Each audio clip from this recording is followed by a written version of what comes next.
That was Do or Die, Poe Pimpin'. You ain't from Chicago if you don't know about Poe Pimpin', man. That was one of the greatest songs in the history of Chicago music. Shout out to B-Lo and the whole Do or Die camp, man. Twister and my man Johnny P.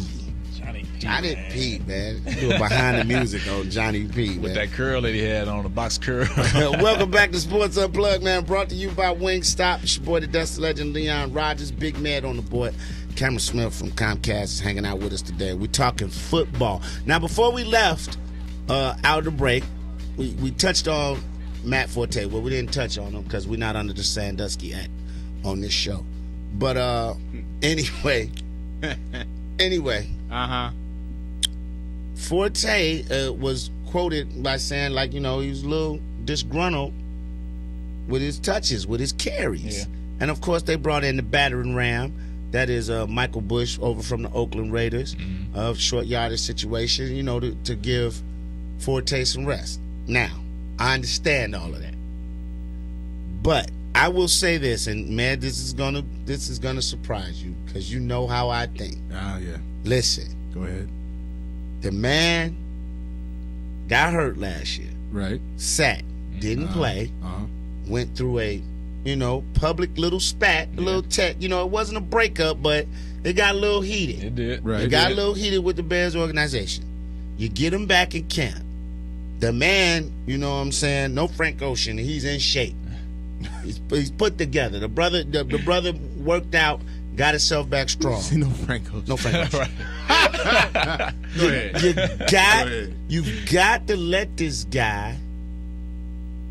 He's back out on the field. He's feeling it. I know Bush is here, but you've got to let this guy get some touches down inside of that goal line. I understand what you want to do, but I think Matt Forte has proven that he can be a good guy. All the pressure's not on him to be 40% of the offense this year. Because you have Brandon Marshall. You got a lot of weapons that's going to be open up because Cutler. But you've got to let this guy get into that end zone because I feel like Matt Forte is one of those players that if he becomes disinterested or gets disgruntled, he's going to shut down. I think it's going to happen. I think it's inevitable, man. I like to call Michael Bush the vulture. Okay. And I call him the vulture is because he hovers around as the Bears get closer and closer to the end zone. And then when they get to maybe the 5 or the 10 around that area, time to go eat. All right? And I'm not mad at that, but at the same time, I'm thinking if this guy, you started on your own 20, and this guy's ran the ball for you, you know, 79 yards, let him get the last 80. Yeah. Let him get the last yard. I'm just saying, now, Med. Yeah. Come on now. Now, this was probably my favorite saying ever by a football player, Shannon Sharp. He said, with Terrell Davis, he was like, I would take the girl out, pick her up from the house, take her out to dinner, spend all my money on her, bring her home, take her to the door, and then Terrell Davis come up in there, all right, partner, and walk in the house with her. That's Michael Bush. But look, the, man, no. But the difference, here's the Shannon's a tight end. No, but here's the thing, man. Here it is with Matt Forte. Last year, Matt Forte couldn't get into the end zone when it came inside the 10-yard line. If Matt Forte, if any kind of red zone carries, Matt Forte had a hard time scoring. Now, Matt Forte would usually get his touchdowns, long runs, passes, screens, things of that nature. I get it. Yeah. But that's the reason why they brought in Michael Bush. They brought in Michael Bush so that they can finish the job, and that's exactly what he did. Can I say something though? Go ahead, you can say it. Last year, you didn't have red zone threats like Brandon Marshall and Alshon Jeffrey on both sides, which the defense has to pay to, so you can spread them out and you can give Forte the ball. But when we got Michael Bush, we still didn't have those things. We didn't know we were getting a Brandon Marshall. We knew about Alshon Jeffrey, but I don't think we had Brandon Marshall at the time. But we have them. We have them now, but Michael Bush is here to be that red zone touchdown guy. My point is, you have it.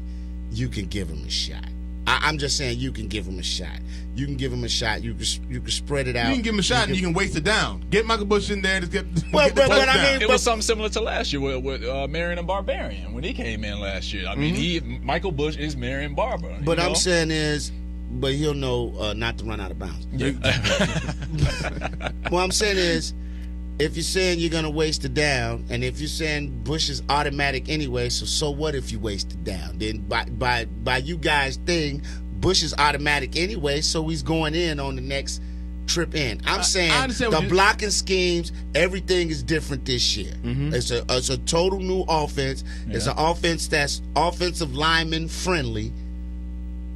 I just think I just don't want to see him shut down, and it's gonna happen. He's gonna get disgruntled, and he's not gonna come. You're not gonna see the fire and the passion that you have, because yesterday he balled for all intents and purposes. He did his thing, and I can see when you get a rhythm, dog. It's like, let's just say, okay, man, when you on that board, dude, and you pow, you firing stuff off, and all it takes is somebody to come in and be like, well, why don't you play this? And you, I don't want to do that. I'm rolling right here. I'm doing my thing. You know what I'm saying? Or when you're DJing. Oh, and you at 100 BPMs a minute. I'm playing quick stuff, and then this chick come up. Can you play Trey Songz Heart Attack? No, I can't. Right. I'm playing EPMD. You got to chill. I'm in my old school, but she knows the owner. And the owner comes over and be like, hey, I'm trying to bone her, play Heart Attack right now in the middle of your old school hip hop set. Then you gotta do it. Then you gotta do it. But you feel like used Kleenex.